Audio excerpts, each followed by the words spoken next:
नाम का महिमा हो।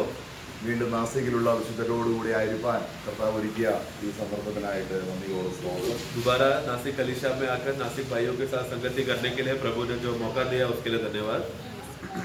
നമുക്ക് ദൈവവചനം മാത്രമാണ് ഒരു വിശ്വാസ രേഖയായിട്ട് മാർഗമായിട്ട് ദൈവം തന്നിരിക്കുന്നത്. हमें प्रभु का वचन ही एक ऐसा एक चीज है जो विश्वासियों के लिए सच्चा मार्गदर्शन बोलकर एक रेखा के रूप में विश्वास करके चलने के लिए दिया हुआ एक चीज। അപ്പോൾ ദൈവവചനത്തിന്റെ ശ്രദ്ധ ദൈവവചനത്തിൽ നമ്മൾ കേൾക്കുമ്പോൾ നമുക്ക് വിശ്വാസം വർദ്ധിക്കാൻ ദൈവാത്മാവ് സഹായിക്കും. तो इसके लिए जब प्रभु का वचन का विषय जब आता है, प्रभु का विषय का वचन के बारे में जब हम सोचते हैं, मनन करके उसके बारे में ज्यादा जानकारी चाहिए होता है, तो वो पवित्र आत्मा है जो हमारे अंदर विश्वास बढ़ाकर उस बात को समझने के लिए सहायता करता है। അപ്പം ദൈവവചനം കേൾക്കുമ്പോൾ നമ്മുടെ ഓർമ്മ പുതുങ്ങും, നമ്മുടെ മനസ്സ് പുതുകി ക്രിസ്ത്യാനുരൂപരായി തീരാൻ ഒരു അവസരം ഒരുക്കുകയാണ് വചനത്തിലൂടെ കർത്താവ് നമ്മൾ ചെയ്യുന്നത്. നിന്റെ വചനത്താൽ അവരെ വിശുദ്ധീകരിക്കണമേ എന്ന് പ്രാർത്ഥിച്ച കർത്താവിന്റെ പ്രാർത്ഥന കർത്താവിന്റെ ആത്മാവ് നമ്മൾ നിവർത്തിക്കുക. तो इसके लिए जब प्रभु ने कहा कि जैसा तेरा वचन पवित्र है, इनको वचन के द्वारा पवित्र कर बोलते समय में वो प्रभु का उद्देश्य क्या था, वो कब प्रभु का वचन हमारे अंदर कार्य करता है, क्रिया करता है, जब प्रभु का वचन हम सुनते हैं। प्रभु का वचन जब हम सुनते समय में वो सुनकर हमारा मन को एक ताजगी देता है, एक नयापन का अनुभव में हमें लेकर आता है, जिसके वजह से वो हमें मसीह के रूप में अनुरूप करने का सहायता पवित्र आत्मा को मिलता है। അപ്പം നമ്മുടെ ഓർമ്മ പുതുക്കപ്പെടുന്നു. നമ്മൾ ഇതുവരെ ഈ ജോലി സ്ഥലത്തായിരുന്നു, പല കാര്യങ്ങളിലും നമ്മൾ ഒരുപക്ഷെ ജഡത്തിലായിരിക്കാം. നീതിമാന്റെ ഓർമ്മ അനുഗ്രഹിക്കപ്പെട്ടത് എന്ന് നമ്മൾ തിരുവനന്തപുരത്ത് വായിക്കും. तो इसके लिए तो उस विषय में हमारा यादगार का विषय में जो प्रभु को जब याद करने का विषय, स्मरण करने का विषय, वो एक नया हो जाता है। उस नयापन का अवस्थे में एक विश्वासी आ जाता है। इसलिए एक धर्मी जन का जो स्मरण करने का विशेषता है वो हम भजन संगीता में हम पढ़ते हैं। നമ്മൾ സദൃശവാക്യം 10 അധ്യായം അതിന്റെ 7-ാം വാക്യത്തിൽ വായിക്കുന്നത് നീതിമാന്റെ ഓർമ്മ എന്ന് പറഞ്ഞാൽ നീതിമാൻ എന്ത് ഓർക്കുന്നോ, നീതിമാൻ ഓർക്കുന്നതാണ് കേട്ടോ, ഒരു ദുഷ്ടൻ ഓർക്കുന്ന കാര്യമല്ല. नीति वचन 10:7 में जब हम पढ़ते समय में 10:7 पढ़ेंगे। हाँ, धर्मी को स्मरण करके लोग आशीर्वाद देते हैं। नहीं, वो वैसा धर्मी को स्मरण करके नहीं, धर्मी जब स्मरण करता है तब उसको आशीर्वाद मिलता है, ऐसा आना चाहिए। കാരണം നീതിമാനും ദുഷ്ടനും ആരാണെന്ന് തിരിച്ചറിയാൻ വളരെ എളുപ്പത്തിൽ അറിയാം.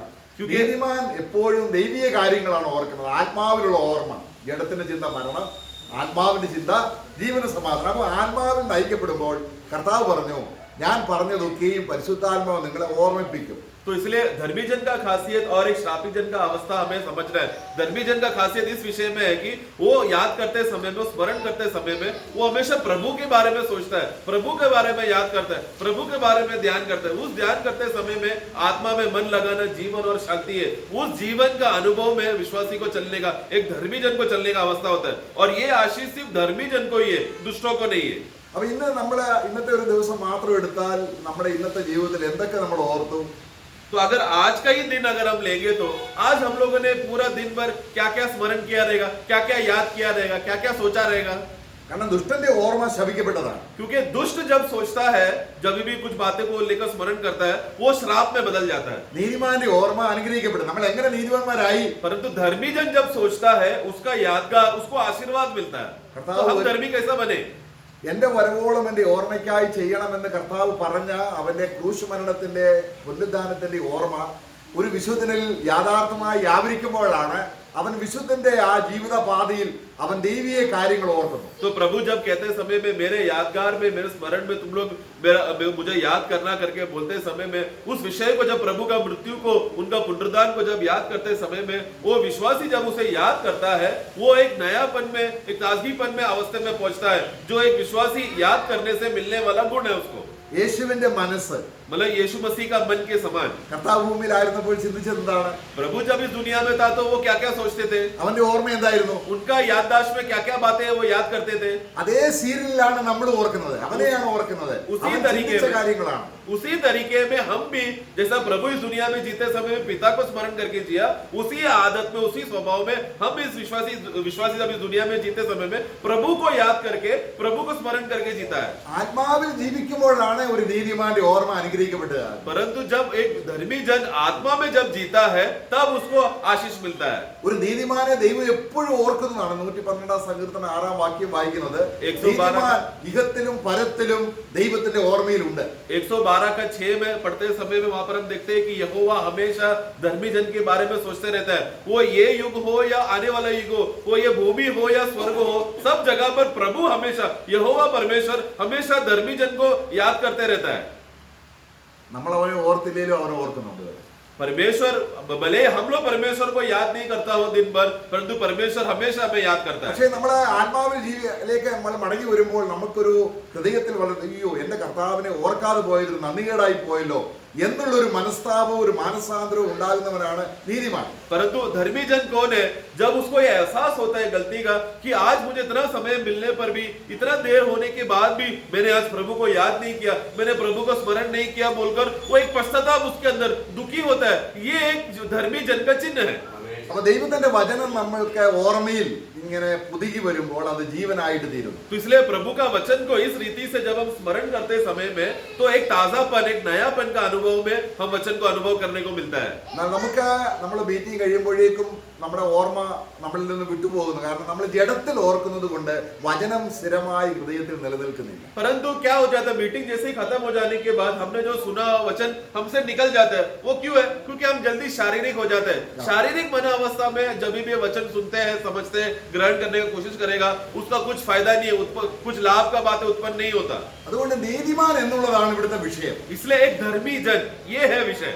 അതുകൊണ്ട് നമുക്ക് അതിനോടുള്ള ബന്ധത്തിലുള്ള ചില കാര്യങ്ങൾ നമുക്ക് നോക്കാം. उस विषय में हम कुछ बातें देखेंगे. നമുക്ക് എസെക്കിയേൽ പ്രവചനം 18 അധ്യായം एजेकिएल का पुस्तक उसका 18 अध्याय അതിന്റെ 1 മുതൽ 3 വരെയുള്ള വാക്യങ്ങളിൽ വായിക്കുമ്പോൾ ഒരു പഴയ നിയമത്തിലെ ഒരു വിശേഷപ്പെട്ട കാര്യമാണ് നമ്മൾ വായിക്കുന്നത്. उसका 1 से 3 जब पढ़ते समय में वहां पर एक मुहावरा दिया गया है जहां पर इस्राएलियों के विषय में पुराने नियम में एक बोली बोली जाती थी उनके विषय में. पढ़ेंगे 18 का 1 से 3.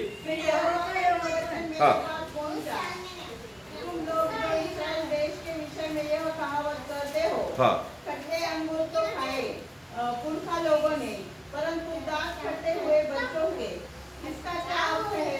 प्रभु यहोवा यूं कहता है कि मेरे जीवन की शपथ, तुमको इस्राएल में फिर यह कहावत करने का अवसर न मिलेगा. बस बस.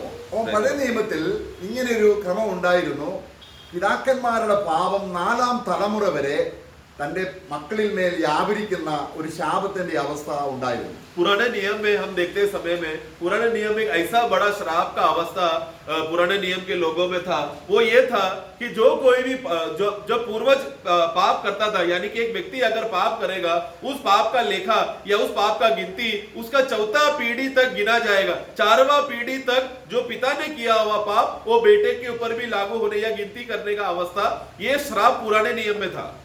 എന്നാൽ അവിടെ നമ്മൾ എബ്രായ ട്രാൻസ്ലേഷൻ വായിക്കുന്നത് as long as I live, ഞാൻ ജീവിക്കുന്ന കാലത്തോളം ഇനിയും അങ്ങനെ പറയാൻ ഇടവരാത്ത ഒരു സാഹചര്യം ഞാൻ ഉണ്ടാക്കുമെന്നാണ് അവിടെ പ്രവചനമായി പറയുകയാണ്. परंतु अगर इब्रानी भाषा का जो मूल भाषा में अगर हम पढ़ेंगे तो वाक्य 3 में कहता है कि जब तक मैं यहोवा जिंदा हूं, वो इस रीति से आना चाहिए. वो वाक्य 3 में वो पंक्ति में ऐसा कहता है कि जब तक मैं यहोवा जिंदा हूं तब तक इसराइल के जीवन में एक ऐसा दिन आने वाला है जहां पर वो लोग इस प्रकार का मुहावरा नहीं बोलेंगे.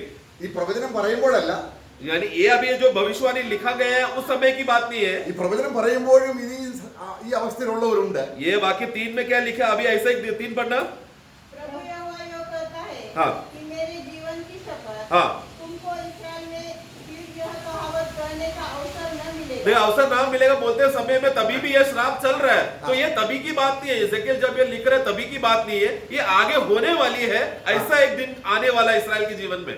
ഇസ്രായേലിനെ ദൈവം യഥാസ്ഥാനപ്പെടുത്തും. जब इसराइल को वापस फिर से स्थापना करेगा, ഇസ്രായേലിൽ ആ ദിവസം പറയും. तो इसराइल में उस दिन लोग कहेंगे, ആ ദിവസം പറയും. നമുക്ക് വേണമെങ്കിൽ ആ ഒരു വാക്യം കൂടെ വായിക്കാം. इसी के साथ चाहिए तो एक वाक्य हम पढ़ेंगे. നമ്മൾ ഇതേ കാര്യം തന്നെ യെരമ്യാവ് പറയുമ്പോൾ യെരമ്യാ പ്രവചനം 31ന്റെ 29-30 വാക്യം വായിക്കുമ്പോൾ हम लोग इसी के वाक्य को हम लोग यिर्मयाह का पुस्तक उसका 31वां अध्याय उसका 29 और 30. उन दिनों में वे फिर न कहेंगे, हाँ. पुरखा लोगों ने तो जंगली दाख खाई, हाँ. परंतु उनके वंश के दांत खट्टे हो गए हैं. അപ്പോൾ ഉൻദിനോ എന്ന് പറയുമ്പോൾ that day. तो उस दिनों में ऐसा नहीं कहेंगे, मतलब वो एक दिन आने वाला है। ആ. അപ്പൊ ആ ദിനം എന്നുള്ളതാണ് നമ്മൾ ഇന്ന് കൂടുതലായിട്ട് ചിന്തിക്കുന്നത്. ആ ദിനം ഏതാണ്? तो वो उस दिन कौन सा दिन है, उस विषय में हम लोग ज्यादा मनन करने वाले हैं। അത് ഇസ്രായേലിനുള്ള ബന്ധത്തിലാണ് ഈ പ്രവചനങ്ങളെല്ലാം പറഞ്ഞിരിക്കുന്നത്. तो ये भविष्यवाणी जो लिखा गया, यानी ये जो बातें लिखा गया, ये मुहावरा जैसा बोला है, वो इस्राएल के विषय में बोला गया है। അപ്പോൾ ഇസ്രായേലിനെ ദൈവം യഥാസ്ഥാനപ്പെടുത്തി അവരുടെ പാപങ്ങൾക്ക് പരിഹാരം വരുത്തി അവരെ ദൈവം റെസ്റ്റോർ ചെയ്ത് കഴിയുമ്പോൾ ഇനിയും ആ കാലത്ത് ഒരിക്കൽ പോലും ഒരു മനുഷ്യനും ഞങ്ങളുടെ പിതാക്കന്മാരുടെ പാപം നിമിത്തം ആ ശാപം ഞങ്ങളുടെ മേൽ ഇല്ല എന്ന് പറയുന്ന ഒരു കാലഘട്ടം ദൈവം കൊണ്ടുവരും. तो अभी इस्राएल को जब प्रभु वापस उनको मुझ स्थापना करेगा, उनको वापस पुनर्स्थापित कर कर उनका सारा पाप का हल निकाल कर उसको वापस जब उनको लेकर आने के बाद उस दिन, उन दिनों में ऐसा अवस्था होगा कि जो भी इस्राएली देखेगा वो कभी ऐसा बोलेगा नहीं कि मेरा पूर्वज के वजह से या मेरे दादा के वजह से या मेरे पिता के वजह से उनका पाप मुझ पर लेखा लिया है करके, ऐसा कोई बोलेगा ही नहीं। That day, उस दिन വേദപുസ്തകം വായിക്കുമ്പോൾ നമ്മൾ ശ്രദ്ധയോടെ പഠിക്കുമ്പോൾ ഹോളി സ്പിരിറ്റ് വചനത്തിന്റെ ചില മർമ്മങ്ങൾ നമുക്ക് വെളിപ്പെടുത്തുമ്പോൾ നമുക്ക് ഒരു വചന പണ്ഡിതാവിന് ഇത് മനസ്സിലാകും.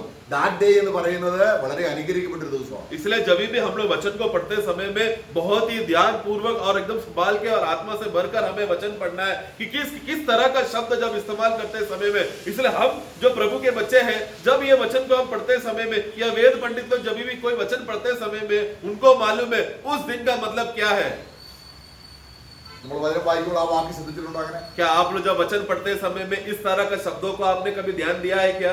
അത് ഇസ്രായേലിൽ പറയുമ്പോൾ വർത്തമാന കാലത്തെ കുറിച്ചുള്ള വരാനുള്ള ഭാവിയെ കുറിച്ച് പറയുകയാണ്. परंतु जब ये शब्द जब बोलते समय में उस दिन करके बोलते समय में वो इस्राएल का भविष्य के बारे में बोल रहा है, वर्तमान का समय का नहीं। നമുക്ക് യെശയ്യാവിന്റെ പുസ്തകം 12-1 വാക്യം വായിക്കാം. यशायाह 12 का 1 हम पढ़ेंगे। ആ.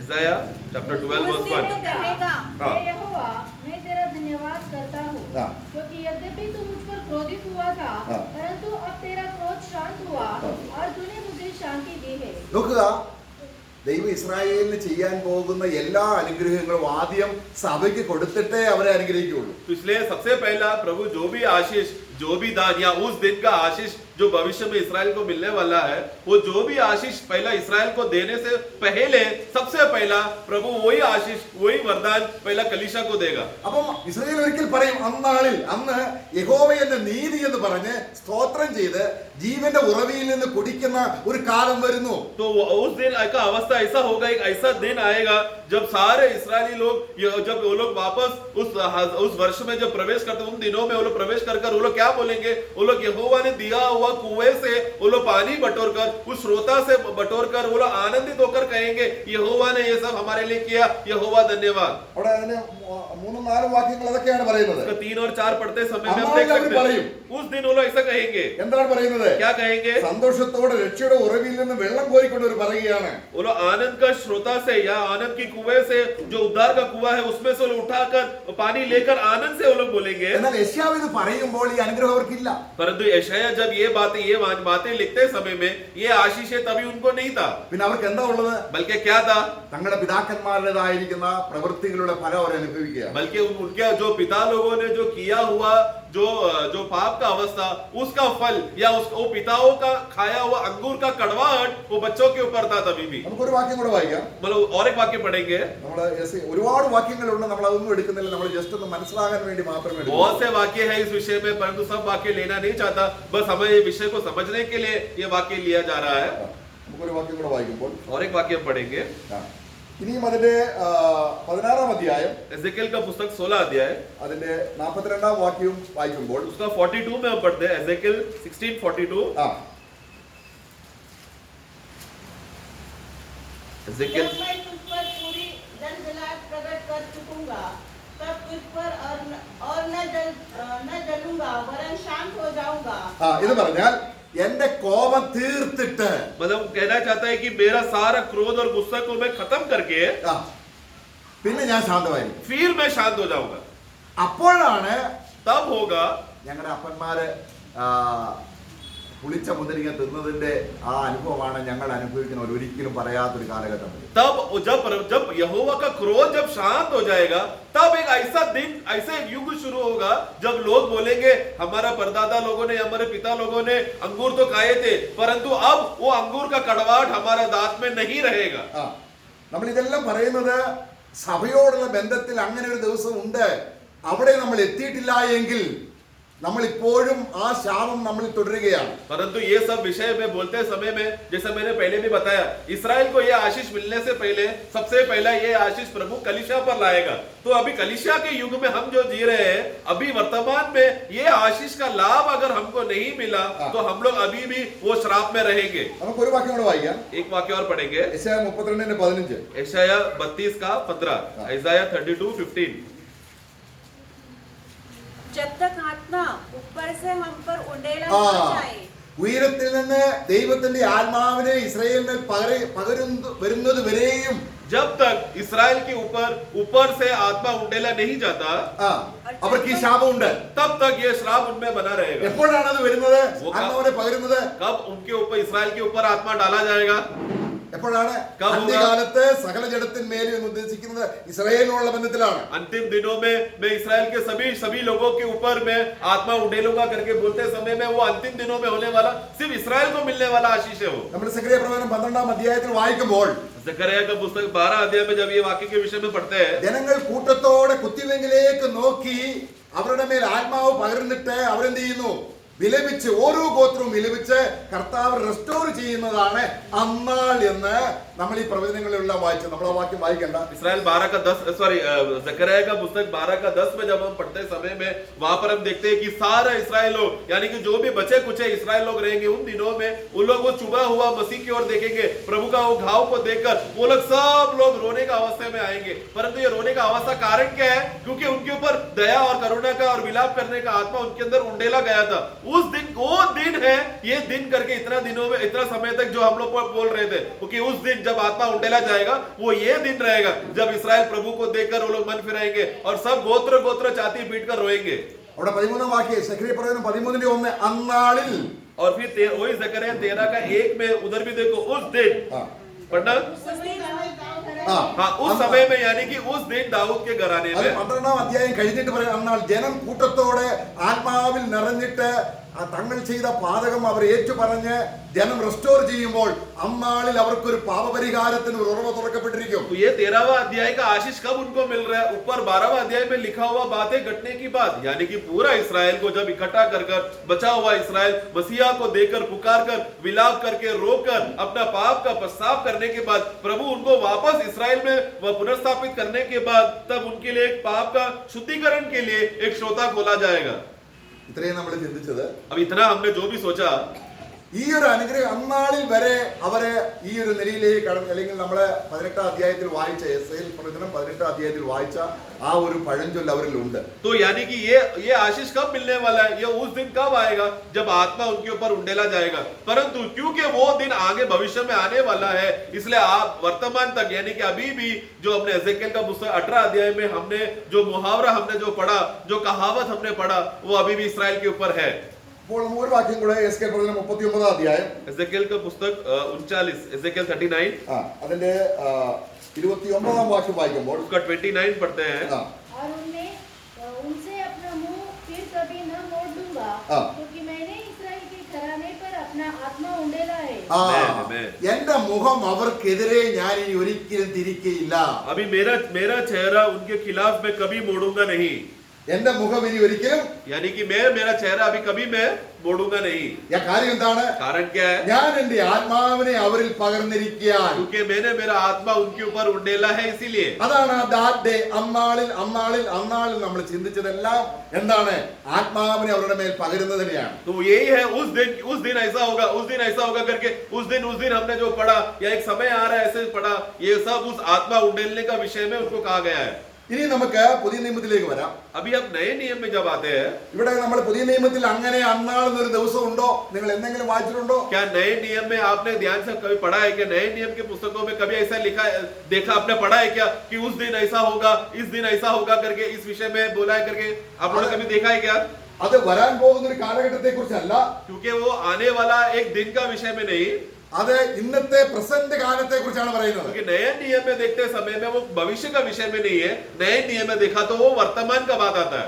അന്നാളിൽ എന്ന് സഭയോട് കർത്താവ് എവിടെയാണ് പറഞ്ഞിരിക്കുന്നത്? उस दिन प्रभु कलीसिया के साथ ऐसा करेगा करके बोलते समय में वो किधर लिखा है और कैसा लागू होगा? वो നമുക്ക് യോഹന്നാന്റെ സുവിശേഷം 14 അധ്യായം यूहन्ना का सुसमाचार 14 अध्याय അതിന്റെ 16 വാക്യം വായിക്കാൻ മതി. उसका 16वां वाक्य में हम देखते हैं। मैं पिता से विनती करूंगा हाँ, और वह तुम्हें एक और सहायक देगा कि वह सर्वदा तुम्हारे साथ रहे। അന്നാളെന്നൊരു പദം അവിടെ ഡിക്റ്റേറ്റ് 20 വാക്യം വായിക്കാം. उसका 20 पढ़ना। उस दिन तुम जानोगे हाँ, हाँ। उस दिन तुम जानोगे। നോക്കുക, അന്നാളിൽ എന്ന ദാറ്റ് നീ അറിയും. उस दिन तुम जानोगे എന്താണ്? क्या? നിന്റെ ജീവൻ മാറി ശാപമില്ലാത്ത പിതൃപുത്രം, കാരണം പിതാവിന്റെ ജീവനാണ് എന്നിൽ വന്നതെന്ന് നീ അറിയുന്ന ദിവസം നിന്റെ ഈ ശാപമെല്ലാം നീങ്ങിപ്പോയി. यानी कि वो उस दिन तू जानेगा। उस दिन जानेगा मतलब क्या? आत्मा जब तेरे अंदर आने के बाद तेरा पितृत्व बदल जाएगा। ये उस पितृत्व में बदलते समय में क्या होगा? हमें एक स्वर्गीय पिता मिलेगा। उस स्वर्गीय पिता का खासियत क्या है? जो उस पितृत्व में आ चुका है उन लोगों का वो श्राप का दशा हट जाएगा। उस दिन तुम लोग जानोगे। നമ്മളിപ്പോൾ ആരുടെ മക്കളാണ്? आज हम लोग किसके बच्चे हैं?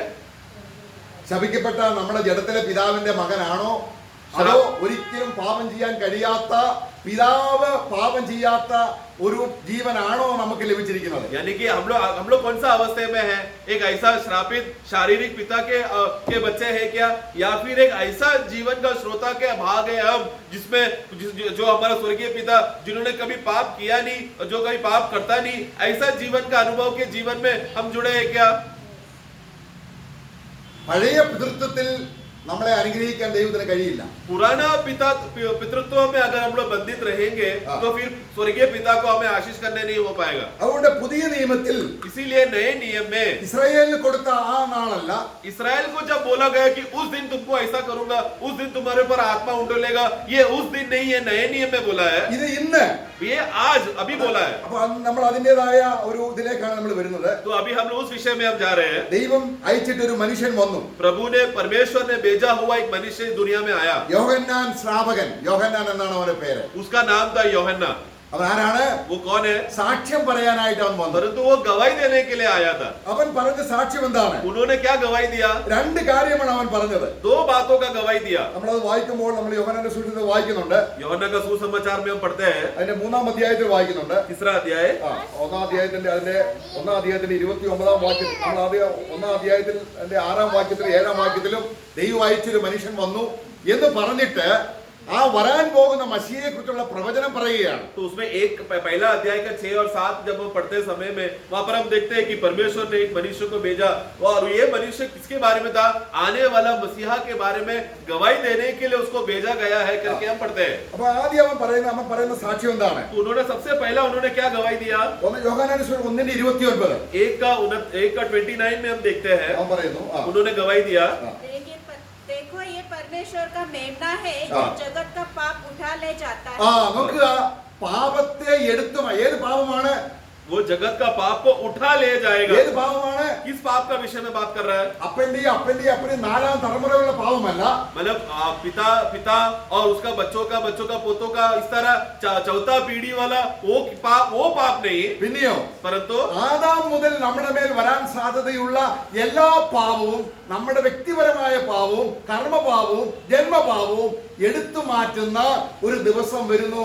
അതാണ് കർത്താവായ യേശു ക്രിസ്തു ദൈവത്തിന്റെ ഏകജാതനായ പുത്രൻ മനുഷ്യനായിട്ട് ഭൂമിയിൽ വന്നു. मतलब पुराने नियम में जो श्राप है, जो पिता के द्वारा चौथा पीढ़ी तक पिता का गलती चौथा पीढ़ी तक गिना जाएगा, सिर्फ वो पाप को ही नहीं बल्कि आदम के द्वारा आया हुआ जो भी पाप का संभावनाएं हैं, वो सभी प्रकार के पाप, हमारा जन्म का पाप, हमारा आदतों का पाप, हमारा मोह के द्वारा उत्पन्न हुआ पाप, हमारा जन्म से लेकर मृत्यु तक का सब पापों को उठा ले जाने वाला एक मनुष्य आएगा और वो हमें छुटकारा देगा एक दिन। ഇവിടെ ഭൂമിയിൽ നീതിമാനായി ജീവിച്ച ഏക വ്യക്തി യേശുവാണ്. इस दुनिया में धर्मी होकर एक ही पुरुष है, एकमात्र मनुष्य है जो जिया है, वो है प्रभु यीशु मसीह।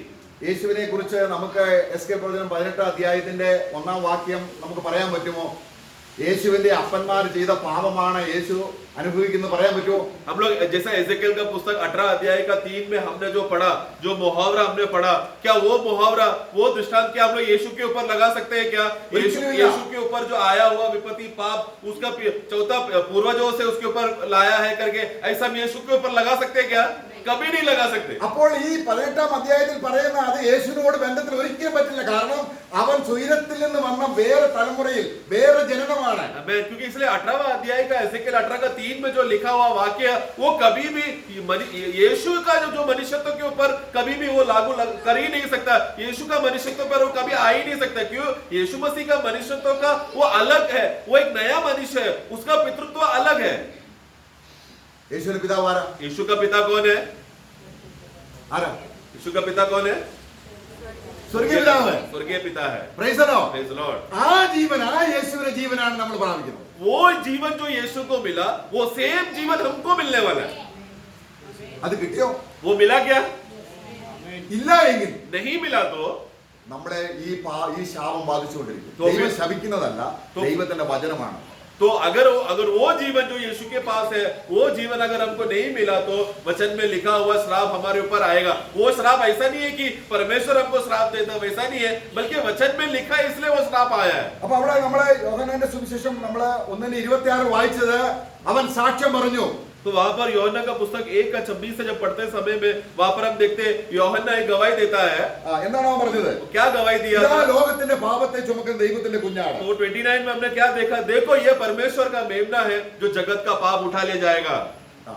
ഇനി രണ്ടാമത്തെ സാക്ഷ്യം പിന്നീട് വീണ്ടും അതിന്റെ 32-ാം വാക്യം ചേർന്ന് പറയുകയാണ്. और फिर ഏതൊരുവൻ മേൽ പാപം ക്രിസ്തു എടുത്തു മാറ്റുന്നുവോ ആ എടുത്തു മാറ്റിയാൽ ആ നിമിഷം 32-ാം വാക്യത്തിൽ പറയുന്ന ആത്മാവിനെ പകരുമെന്ന സാക്ഷ്യവും പറഞ്ഞു. और 32-ാം വാക്യം उसका 32-33 पढ़ना। और यूहन्ना ने ये गवाही दी, हाँ। मैंने आत्मा को कबूतर के समान आकाश से उतरते देखा है, हाँ। और वहाँ उस पर ठहर गया। मैं तो उसे पहचानता नहीं था, हाँ। परंतु जिसने मुझे जल से बपतिस्मा देने को भेजा, हाँ। उसी ने मुझसे कहा, हाँ। जिस पर तो आत्मा को उतरते और ठहरते देखे, हाँ। वही पवित्र आत्मा से बपतिस्मा हाँ। देगा। मतलब ये कौन सा बपतिस्मा का बात कर रहा है? मतलब जिन लोगों का पाप जो ऊपर 29 में हमने पढ़ा कि लोगों का पाप जिनको उठा ले जाएगा उन्हीं के ऊपर यही मसीहा क्या करेगा? उनको आत्मा का बपतिस्मा यानी आत्मा उनको देगा। പാപം ക്ഷമിച്ചു വിട്ടും ആത്മാവിനെ പ്രാപിച്ചിട്ടില്ല എങ്കിൽ നമ്മൾ എവിടെയാണ്? अगर पाप का क्षमा हो चुका है परंतु आत्मा नहीं मिला फिर हमारा दशा क्या रहेगा? പഴയ നിയമത്തിൽ അന്നാളിലെല്ലാം പറയുന്നത് എന്താണ്? देखो पुराना अभी ये दिन यहाँ पर दिन लिखा है और पुराने नियम में उस दिन लिखा था। पुराने नियम में उस दिन का मतलब क्या था? भविष्य में होने वाली बातें। യഹൂദന്മേൽ ആത്മാവിനെ പകർന്ന കാര്യമാണ്. वो कब होगा? जब हमने जकरिया में हमने पढ़ा उस दिन तुम्हारे ऊपर आत्मा उंडेला जाएगा, मतलब वो अभी तक हुआ नहीं है, भविष्य में होने वाला है। ഇപ്പോൾ യോഹന്നാൻ വരികയാണ്, ദൈവം അയച്ചിട്ട് വരികയാണ്. अभी परमेश्वर ने एक मनुष्य को भेजा, उसका नाम है यूहन्ना। वो यूहन्ना परमेश्वर का गवाही पाकर एक बात बोल रहा है। അവൻ രണ്ട് സാക്ഷ്യം പറഞ്ഞു. उन्होंने 2 गवाही दिया। രണ്ട് സാക്ഷ്യം ഒന്ന് തന്നെയാണ് എന്ന് പറഞ്ഞാൽ ഒരേ സാക്ഷ്യത്തിന് രണ്ട് വശമാണ്. मतलब वो एक ही गवाही है, वो एक ही गवाह का 2 पहलू, 2 बातें एक ही गवाही की बात है। जैसे एक सिक्का का 2 भाग है वैसा एक ही बात को 2 पहलू है यूहन्ना बताता है। അത് ഒന്ന് നടന്നാൽ മറ്റേത് നടക്കും. तो अगर एक पहला वाला घटना घटेगा तो दूसरा हो जाएगा। Praise the Lord. Praise the Lord। പക്ഷേ പലർക്കും രണ്ടാമത്തെ കാര്യം കിട്ടിയിട്ടില്ല. परंतु ऐसा हम लोग ऐसा अवस्था में जी रहे जहां पर अभी तक लोगों को दूसरा अवस्था नहीं मिला है। उनको പാപം ക്ഷമിച്ചു, पाप का क्षमा हो गया പക്ഷേ പുതിയ ജീവൻ കിട്ടിയ പഴയ ജീവൻ തന്നെയാണ്. परंतु अभी तक नया जीवन मिला नहीं है, अभी भी पुराना जीवन में जी रहे हैं। അന്നാൾ ആ നാൾ तो उस दिन എവിടെ നമ്മൾ വായിച്ചത്? യോഹന്നാൻ സുവിശേഷം 14:20 വായിച്ച ആ ദിവസം जैसे यूहन्ना 14:20 में हमने पढ़ा उस दिन करके तो आत्मा तुमको मिलेगा तब तुम जानोगे। वो उस दिन അതെന്താണ്? वो कब है? എന്റെ പാപം ക്രിസ്തു എല്ലാം ചുമന്നു മാറ്റിയ ആ നിമിഷം. യോഹന്നാന്റെ സാക്ഷ്യം ആരാണ്? അവൻ നിന്നെ പരിശുദ്ധാത്മാവിൽ തരുന്നവനാണ്. वो मेरे लिए कब लागू होगा? वो तब लागू होगा जब मैंने विश्वास किया कि प्रभु यीशु मसीह ने मेरा सारा पापों को क्रूस में निकाल दिया, वो निकाल दिया, उठाकर लेकर गया। जिस क्षण वो हुआ तब यूहन्ना का दूसरा गवाही वहां पर पूरा हुआ कि वो मुझे आत्मा से बपतिस्मा दिया। യോഹന്നാൻ പറഞ്ഞ സാക്ഷ്യം നിറവേറ്റാൻ ദൈവം തന്റെ പുത്രനെ അയച്ചു. तो ये यूहन्ना का ये गवाही को पूरा करने के लिए परमेश्वर ने अपना पुत्र को भेजा। നമ്മൾ ഗലാത്യ ലേഖനം 4-ാം 4-5 വാക്യങ്ങൾ വായിക്കുമ്പോൾ गलतियों को पुस्तक 4 का 4 और 5 में हम पढ़ते हैं। गलातियंस चैप्टर 4 वर्स 4 and 5। जब समय पूरा हुआ हाँ। तो परमेश्वर ने अपने पुत्र को भेजा हाँ। जो स्त्री से जन्मा हाँ। और व्यवस्था के अधीन उत्पन्न हुआ हाँ। ताकि व्यवस्था के अधीनों को मोल लेकर छुड़ा ले हाँ। और हमको लेपालक होने का पद मिले। എന്ന് പറഞ്ഞാൽ कहने का मतलब യോഹന്നാൻ പറഞ്ഞ സാക്ഷി നിറവേറ്റാൻ എന്ന് यानी പറഞ്ഞാൽ कि यूहन्ना ने जब जो गवाही बोला था वो गवाही को पूरा करने के लिए എന്താണ് യോഹന്നാൻ പറഞ്ഞത്? यूहन्ना ने क्या कहा था?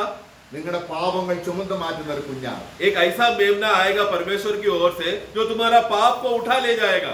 ആരുടെ പാപം ചുമന്ന് മാറ്റുന്നോ അവന് ഇനി ജീവിക്കാൻ ശാപമില്ലാത്ത സ്വർഗത്തിലെ അനുഗ്രഹിക്കപ്പെട്ട ഒരു ജീവൻ അവനിൽ പകരുന്ന, ആത്മാവിനെ പകരുന്ന ആ ക്രിസ്തുവിന്റെ ആ അനുഗ്രഹിക്കപ്പെട്ട ശുശ്രൂഷയാണ് നമ്മുടെ വായിച്ചത്. तो जिन जिन लोगों का पाप इस तरह उठा लिया गया है, हटा दिया गया है, उनके अंदर एक ऐसा जीवन जो मसीह के अंदर जीवन था, जो पाप नहीं कर सकता, उस प्रकार का जीवन का आशीष उन विश्वासियों को मिलने वाला है करके, जिसके बारे में अभी हम लोग गलतियों का पुस्तक में भी पढ़ा.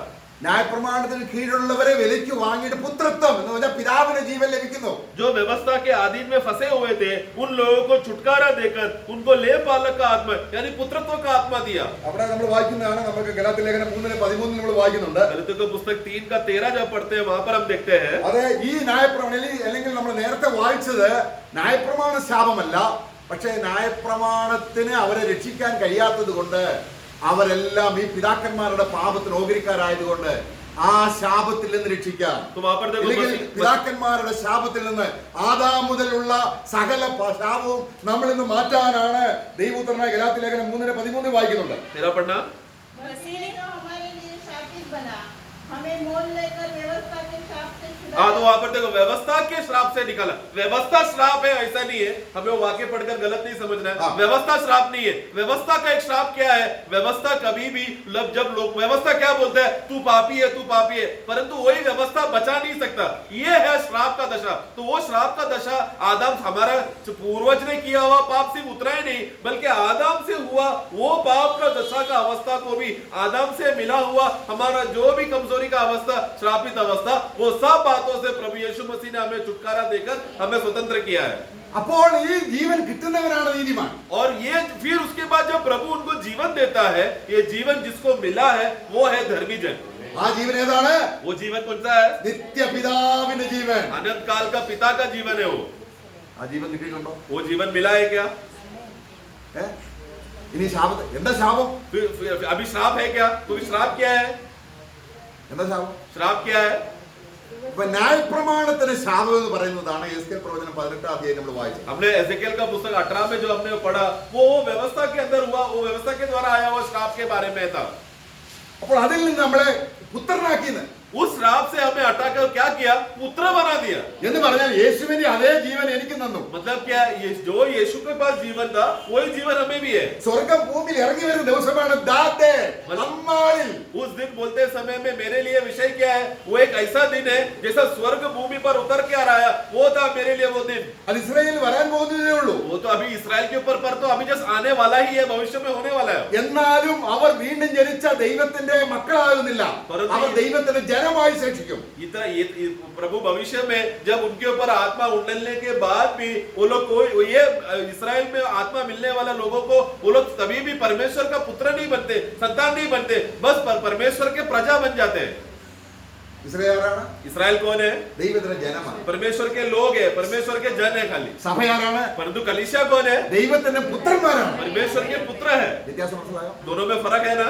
ജീവൻ വരാതെ ശാപം പോകില്ല. इसलिए जब तक जीवन नहीं आएगा तब तक श्राप नहीं हटेगा. നമ്മൾ ജീവൻ പ്രാപിക്കാതെ വെള്ളത്തിൽ മുങ്ങിയിട്ട് ജീവൻ ഉണ്ടെന്ന് പറഞ്ഞാൽ പിന്നെയും ഈ ശാപം, നിനക്ക് സമാധാനമില്ലെങ്കിൽ നീ ഏതവനാണ്?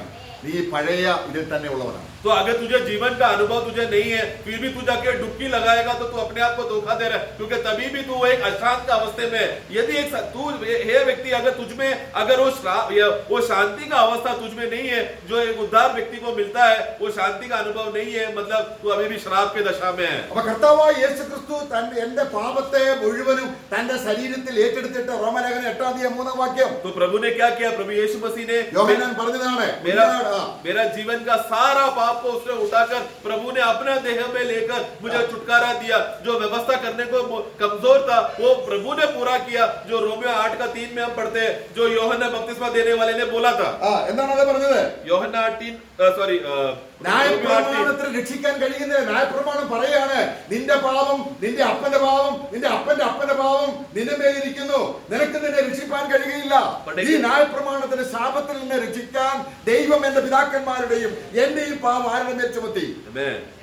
जो काम व्यवस्था शरीर के कारण दुर्बल होकर न कर सकते। देखो ये व्यवस्था नहीं कर सकता था, क्योंकि व्यवस्था को ये नहीं हो सकता, वो सिर्फ बता सकता है तू पापी है। तो व्यवस्था का श्राप क्या था? तू पापी है, तेरा पिता पापी है, तेरा दादा पापी है, तेरा दादा दादा परदादा परदादा वो आदम तक सब पापी है करके ये जो व्यवस्था उंगली उठा रहा था और वो कमजोरी की वजह से नहीं पूरा कर सकता, वो प्रभु यीशु मसीह ने आकर मेरे और मेरे सारा पिताओं का पाप को उठाकर वो जाकर क्रूस में मरा ന്യായം വിധിച്ചു. और फिर उसको न्याय कर दिया, उनका न्याय हो गया। എന്ന് പറഞ്ഞാൽ ചത്തുപോയി. मतलब वो मर गए, എന്റെ പാപങ്ങളെല്ലാം ചത്തുപോയി. मतलब क्या वो मरा, मतलब क्या मेरा पाप मर गया। ഇനി ഒരു കോടതിക്കും മനുഷ്യർ കണ്ടെത്താൻ കഴിയത്തില്ല. अभी कोई भी कानून, कोई भी व्यवस्था, कोई भी न्यायालय उसको ढूंढेगा तो भी नहीं मिल सकता, इस तरीके से मिटा दिया। എന്നിട്ട് ഒരിക്കലും പാപം ചെയ്യാത്ത നീതിമാനായ പിതാവിന്റെ ജീവൻ പുത്രനിലൂടെ എനിക്ക് തന്നു.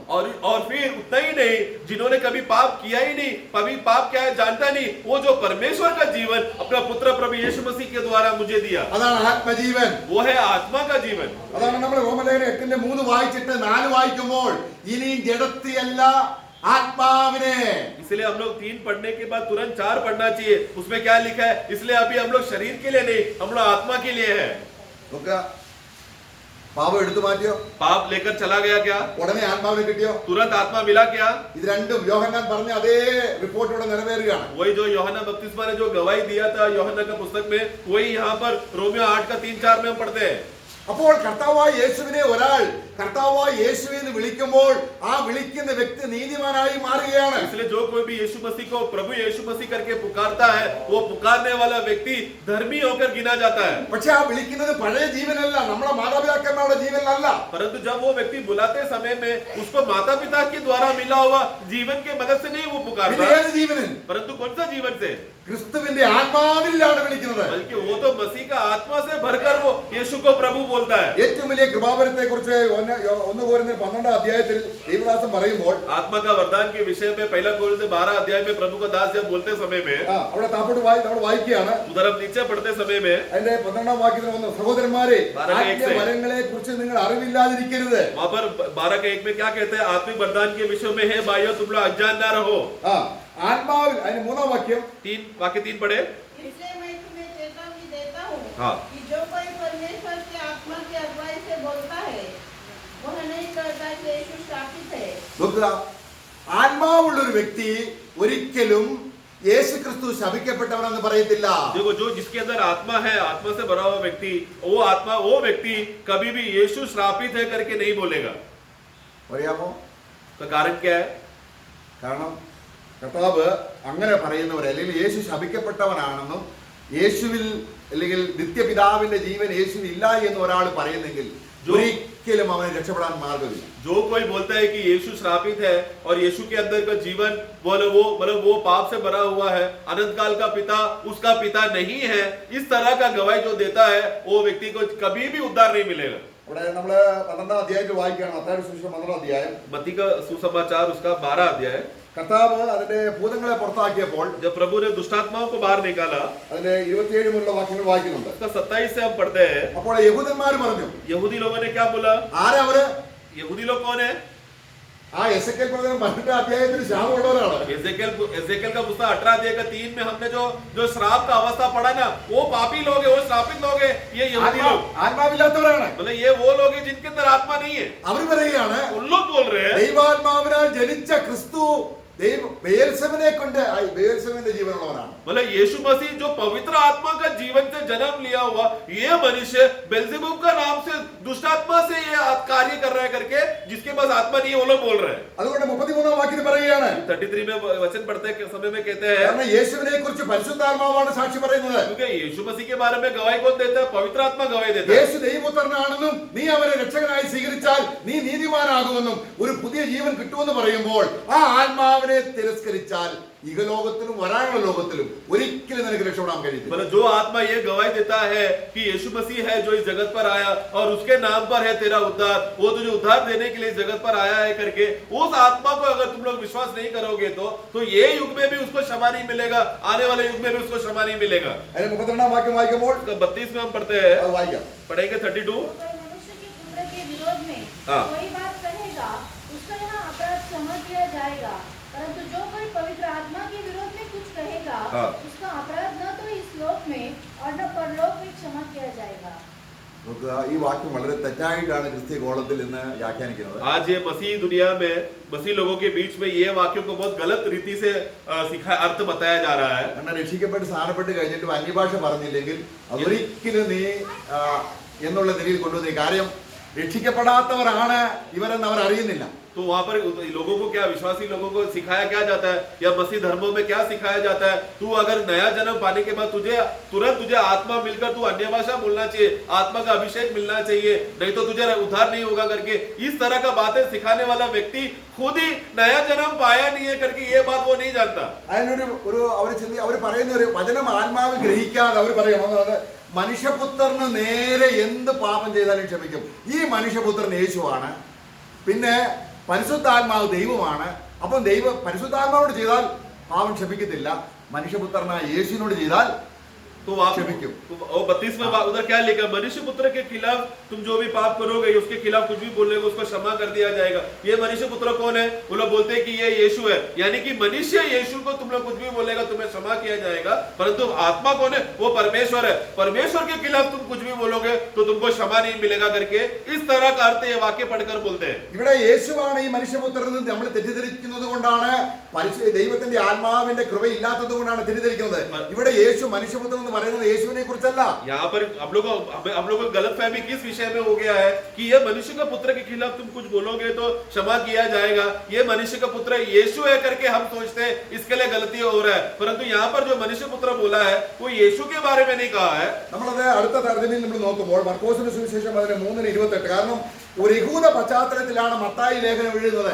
മത്തായിയിൽ മനുഷ്യപുത്രൻ എന്ന് പറഞ്ഞാൽ പഴയ നിയമത്തിൽ മനുഷ്യപുത്രൻ എന്ന് വിളിക്കുന്നത് മനുഷ്യരെയാണ്. तो इसके लिए इसी के लिए ये बात को समझने के लिए ये परमेश्वर का पुत्र कौन है करके वो समझने के लिए हम लोग यही बात को हम लोग मरकोस का पुस्तक 3:28 में हम पढ़ेंगे. देखो मनुष्य पुत्र करके जब बोलते समय में वो सिर्फ यीशु मसीह को बोलने के लिए इस्तेमाल किया है, ऐसा नहीं है. यहूदियों में क्या होता है, यहूदी लोग जब भी दूसरा मनुष्य के तो बारे में बताने के लिए एक साधारण मनुष्य को बताने के लिए कहा जाता है मनुष्य का पुत्र करके. അവിടെ മനുഷ്യരോട് 28 മനുഷ്യരോട് എന്ന് പറഞ്ഞാൽ സൺസ് ഓഫ് മാൻ, മനുഷ്യപുത്രന്മാരോട് 28 पढ़ना.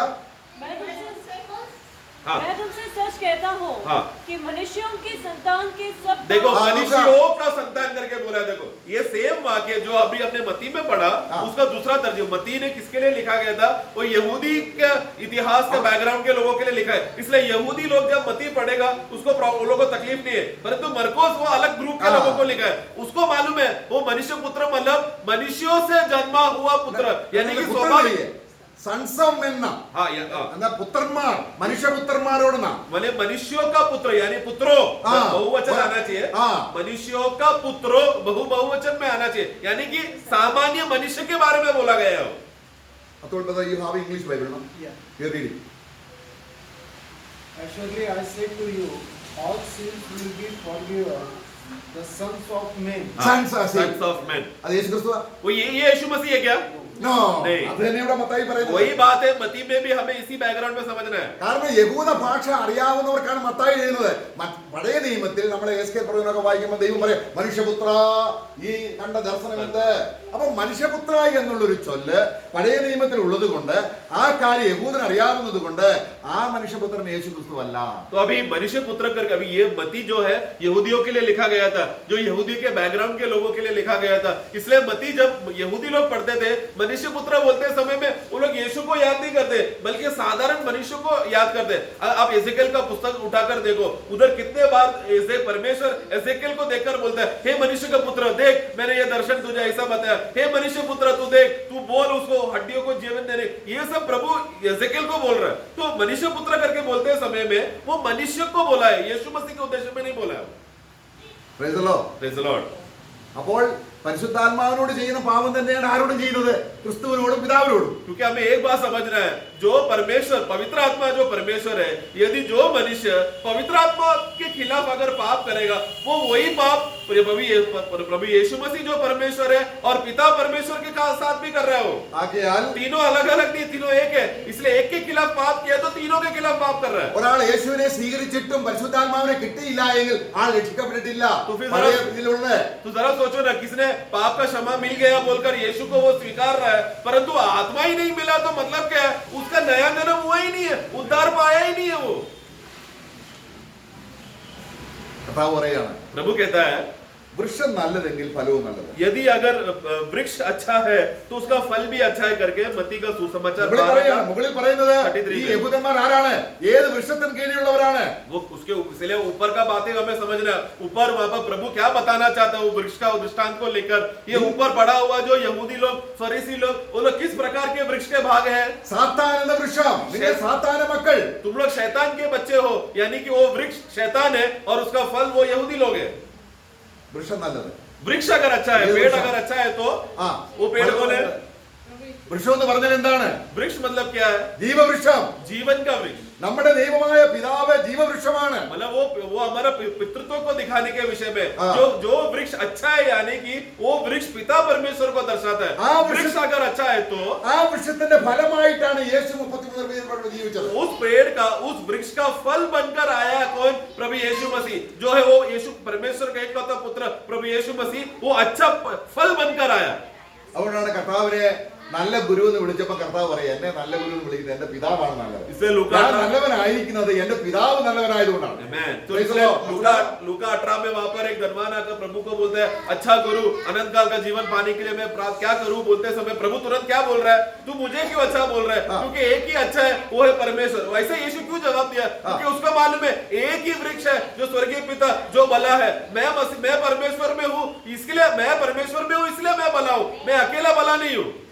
എന്നിട്ട് ഇനി പുതിയ നിയമത്തിൽ फिर नए नियम में ഈ കർത്താവായ യേശു ക്രിസ്തുവിനെ ये यीशु मसीह को ഒരു വൃക്ഷമാക്കിയിട്ട് उनको एक वृक्ष, यीशु मसीह जो फल बनकर आया वो मरकर एक खुद वृक्ष बन गया। നമ്മൾ വായിക്കുക റോമലേഖനം 11 അധ്യായം, रोमियो का पुस्तक 11 अध्याय, പൗലോസ് രക്ഷയോടുള്ള ബന്ധത്തിൽ പറയുന്നുണ്ട്. वहां पर पौलुस वहां पर उद्धार के विषय में അവിടെ 11 അധ്യായത്തിൽ വായിക്കുന്നുണ്ട്. 11 अध्याय में അവിടെ അതിന്റെ 11ന്റെ 16 വാക്യം, उसका 16, जब बेट का पहला पेड़ा पवित्र ठहरा तो पूरा गुंदा हुआ आटा भी पवित्र है, और जब जड़ पवित्र ठहरी तो डालियां भी ऐसे ही है।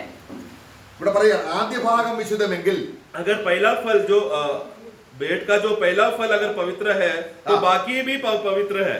വേർ വിശുദ്ധമെങ്കിൽ, अगर जड़ पवित्र है പിന്നെന്താണ്? तो डाली भी वैसे ही है। നമ്മളെ യോബിന്റെ പുസ്തകം 14 അധ്യായം അതിന്റെ 4 വാക്യത്തിൽ വായിക്കുന്നുണ്ട്. यूब का पुस्तक 14 का 4 में पढ़ते समय में जोब 14:4, अशुद्ध वस्तु से शुद्ध वस्तु कौन निकाल सकता है? അങ്ങനെ സാധിക്കുമോ? क्या ऐसा मुमकिन है क्या? ഒരു അശുദ്ധ വസ്തുവിൽ നിന്നും ഒരു ശുദ്ധ വസ്തുവിനെ കൊണ്ടുവരാൻ പറ്റുമോ? क्या कोई अशुद्ध चीज से शुद्ध चीज आ सकता है क्या? ഒരിക്കലുമില്ല. कभी नहीं। ഇതുപോലെ उसी तरह നമ്മളെ ജനിപ്പിച്ചവൻ പാപിയാണെങ്കിൽ നമ്മൾ പാപിയാണ്. अगर हमको जन्म देने वाला पापी है तो हम भी उनसे जन्म लिया, इसलिए हम भी पापी है। ഇനിയും उसके बाद വിശുദ്ധ വസ്തുവിൽ നിന്ന് ഒരു അശുദ്ധ വസ്തു കൊണ്ടുവരാൻ പറ്റുമോ? क्या पवित्र चीज से अपवित्र चीज आ सकता है क्या? ഇത് പറഞ്ഞാൽ कहने का मतलब ജനിപ്പിച്ചവൻ വിശുദ്ധനാണെങ്കിൽ जन्म देने वाला अगर पवित्र है तो മക്കളും അങ്ങനെ തന്നെ. बच्चे भी वैसे है। കർത്താവ് പറയാണ്, प्रभु कहता है എന്റെ പിതാവ് സൽഗുണപൂർണ്ണനായിരിക്കുന്നു, जैसा मेरा पिता सिद्ध है അവൻ തന്നെയാണ് നിങ്ങളുടെ പിതാവ്. वो ही तुम्हारा पिता है। Praise the Lord. Amen। പിതാവ് സൽഗുണപൂർണ്ണനായിരിക്കുന്നത് കൊണ്ട് पिता जैसा सिद्ध है और संपूर्ण है। അപ്പൊ അവിടെ നമ്മൾ വായിക്കുന്നത് ആ ഫലപ്രദമായ വേരിനും വൃക്ഷത്തിനും നിന്നെ പങ്കാളിയാക്കി ആ ഒലിവ് മരത്തോട് ഒട്ടിച്ചു ചേർത്തു. और फिर वहां पर हमने वही रोमियो 11 का नीचे पढ़ते समय में वो जो जड़ पवित्र है तो हम जो डाली वो भी पवित्र है। इस तरह एक पवित्र ओलिव पेड़ के साथ तुझे फल के पौधे के साथ तुझे जोड़ दिया गया है। നമ്മളിപ്പോ ഏത് വൃക്ഷത്തിലാണ്? अभी हम लोग कौन सा वृक्ष के साथ जुड़े हुए हैं? നല്ല വൃക്ഷമാണോ മോശ വൃക്ഷമാണോ? अच्छा पेड़ है क्या गंदा पेड़ है? Praise the Lord. Amen। അതിന്റെ അർത്ഥം എന്താണ്? इसका मतलब क्या है? ക്രിസ്തുവിനുള്ള ജീവരസം നമ്മളിങ്ങനെ പിടിച്ചുകൊണ്ടിരിക്കുകയാണ്. मसीह का वो जीव का रस, वो जीव का वो औषध, वो हम जो डाली है उसको हम लोग पकड़े रहे, थामे रहे। നമ്മളല്ല ഫലം ഉളവാക്കുന്നത്. हम नहीं है वो फल को उत्पन्न कर रहा है। ആത്മാവിന് ഫലം ഏതൊക്കെയാണ്? आत्मा का फल कौन सा है? ഇത് ആരാണ് പ്രൊഡ്യൂസ് ചെയ്യുന്നത്? ये कौन उत्पन्न करता है? ആ ജീവവൃക്ഷം. वो जीवन का वृक्ष। Praise the Lord. Praise the Lord। പിതൃത്വം മാറി. इसलिए हमारा पितृत्व बदल गया। ദൈവത്തെ അബ്ബാ പിതാവേ എന്ന് വിളിക്കുന്ന സ്വപുത്രന്റെ ആത്മാവിനെ अभी हम लोग परमेश्वर को हे अब्बा हे पिता पुकारने के लिए ले बालक का पुत्रत्व का आत्मा में मिला है। ഏതെങ്കിലും ഒരു ദൈവദാസൻ വേദോസ്തം പിടിച്ച് നിന്റെ അപ്പന്റെ പാപം നിന്റെ മേലുണ്ട്, ശാപമുണ്ട്, അത് മാറ്റണം, 20 ദിവസം ഉപവസിക്കണം എന്ന് പറഞ്ഞു വരുമ്പോൾ പാവപ്പെട്ടവരായ നമ്മൾ വചനം അറിയാത്തവർ എന്ത് ചെയ്യുന്നു? ആത്മാവില്ലാത്തവർ എന്ത് ചെയ്യുന്നു? आज के जमाने में क्या होता है, कोई आदमी वहां से एक भविष्यवक्ता आकर तुम्हारे सिर में हाथ रखकर बोलता है तेरा पिता का पाप तेरा पिता का पाप पापी है और तुझ पर भी पाप है, तेरा पिता का पाप तुझ पर भी है, इसलिए तू बहुत श्रापित दशा में है, इसलिए ना मुझे थोड़ा क्रिया करना पड़ेगा, तुझे 20 दिन उपवास करना पड़ेगा, ऐसा करना है, ऐसा वैसा करना पड़ेगा बोलकर जो बेचारे लोग हैं, जो साधारण लोग हैं या जिसको वचन नहीं मालूम रहेगा, वो लोग सीधा डर कर वो आदमी जो बोला उस पर विश्वास करेगा। യോഹന്നാന്റെ സുവിശേഷം 14-19 വാക്യത്തിൽ പറയാണ്, ഞാൻ ജീവിക്കുന്നത് കൊണ്ട് നിങ്ങൾ ജീവിക്കും. യോഹന്ന 14:19 में प्रभु कहता है क्योंकि मैं जीवित हूं इसलिए तुम भी जियोगे। Praise the Lord. Praise the Lord. ആര് ജീവിക്കുന്നത് കൊണ്ട്? कौन जी रहा है इसलिए हम जी रहे हैं? യേശു ശാപമാണോ? क्या यीशु श्राप है क्या? ആത്മാവില്ലാത്തവർ പറയും യേശു ഇപ്പോഴും ശപിക്കപ്പെടാം. जिसमें आत्मा नहीं है वो क्या बोलेंगे? यीशु श्रापित है करके। ഞാൻ ജീവിക്കുന്നത് കൊണ്ട് നിങ്ങൾ ജീവിക്കും. जिस तरह मैं जीता हूं उस तरह तुम भी जियोगे। ഇനിയും നമ്മൾ അതിന്റെ 20 വാക്യം ഒന്നുകൂടെ വാക്യാണ്. और फिर 20 में हम फिर से पढ़ते हैं, ആത്മാവ് നിങ്ങളിൽ വരുമ്പോൾ അന്നാളിൽ जब आत्मा तुम्हारे अंदर आएगा उस दिन तुम बोलोगे ഞാൻ എന്റെ പിതാവിലും मैं मेरा पिता में, നിങ്ങൾ എന്നിലും तुम मुझ में ഞാൻ നിങ്ങളിലും और मैं तुम में। അന്നറിയും. उस दिन तुम जानोगे, that day. उस दिन तुम जानोगे Praise the Lord. मैं। യഹൂദനോട് പറഞ്ഞ ആ that day. जिस तरह यहूदियों को जब पुराने नियम में बोला उस दिन, അവർക്ക് ഇനിയും വരാൻ പോകുന്നത്. उन लोग के लिए तो अभी भविष्य में आने वाला है वो दिन, പക്ഷെ ആർക്ക് വന്നു? परंतु किसके लिए वर्तमान का दिन है? कलीसिया के लिए। मैं। കർത്താവ് നമ്മളെ സഹായിക്കട്ടെ. इसलिए प्रभु हमें सहायता करे।